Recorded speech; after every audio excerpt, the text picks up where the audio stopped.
Hello, my name is Jordan Call, and this is my intro video for EDL 853, Module 1. My personal demographics: I got my bachelor's degree from Pittsburgh State University. I graduated in December 2012. I currently live in Basehor, Kansas, where I've lived for 5 years with my husband, Austin. We have a 2-year-old daughter, and her name is Brecklin. I have 5 years of teaching experience, and I am currently employed at Turner USD 202 at Turner Elementary, and I am a 4th grade teacher there. My school is very low income and a very high poverty rate. I am on the school improvement team, so we look at different ways to improve the building, and we involve different groups within the building to get those tasks done. And then I'm also an ELA teacher leader, and we are currently redoing the ELA mapping guide for next year. My critical reflection of my school's use: we have inclusion. So the SPED teachers will come into our classroom and we will co-teach, and they might pull a small group to work with, or we might, just kind of co-teach a core lesson. It works a variety of different ways.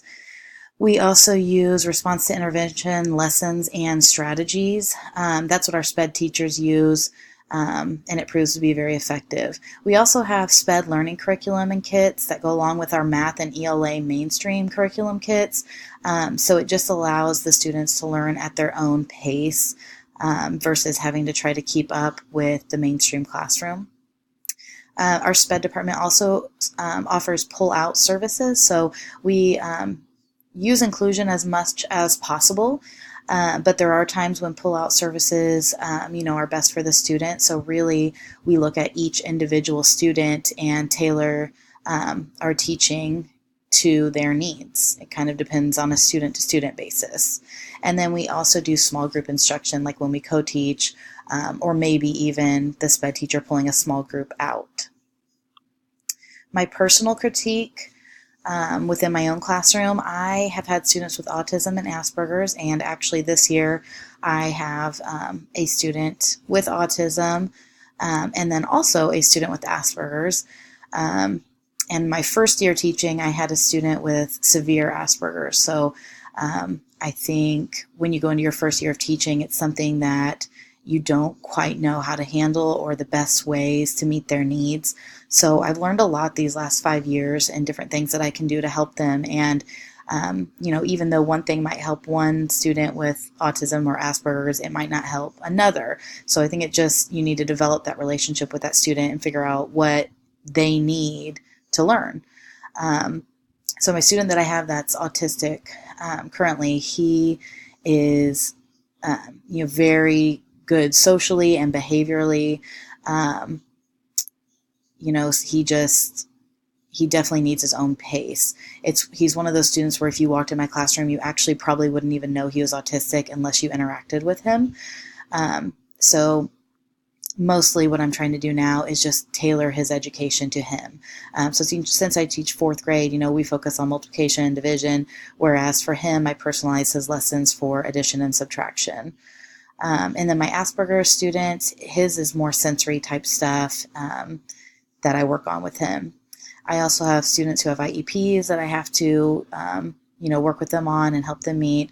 Students in the SIT process, so they're not quite to SPED services yet, but we're looking at them and monitoring them and seeing if they qualify for SPED services. I do small group instruction and also one-on-one instruction, and then I do assignment and test accommodations and or modifications. So I might shorten an assignment and just have them do a few problems. I might have a read aloud test. I might have a separate setting. It just kind of depends on the student. Individualized instruction. So just how I mentioned my autistic student, how I focus on addition and subtraction versus the traditional 4th grade curriculum. Frequent breaks if need be, preferential seating, a daily checklist if they need it to get their tasks done, and then time extensions on assignments and or tests. Improvement plan: I definitely want to do more research in this area and just educate myself better. so that I can better meet the needs of my students. I also want to take more time to collaborate with the SPED department to see how we can work better together to meet the needs. Also, more modeling. So the I do, we do, you do, I think is definitely beneficial for SPED students. Student work reflections. Studies show that when students reflect on their work, they are going to learn way more than they ever would if they hadn't reflected. So I want to include more time for that. Flexible seating.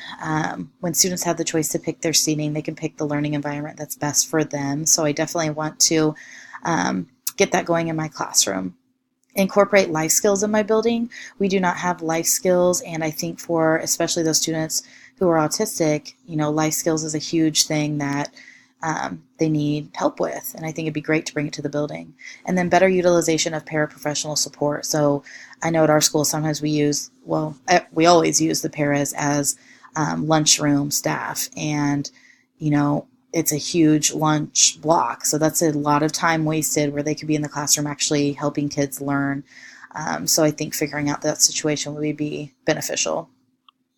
And then funding. Funding would definitely need to happen for flexible seating because it can be very pricey, especially if you're planning on doing it for the whole building. You can't expect your teachers to buy their own resources, but schools certainly don't have enough money right now to do that for all their teachers. So we would definitely have to ask for donations or maybe do some grants.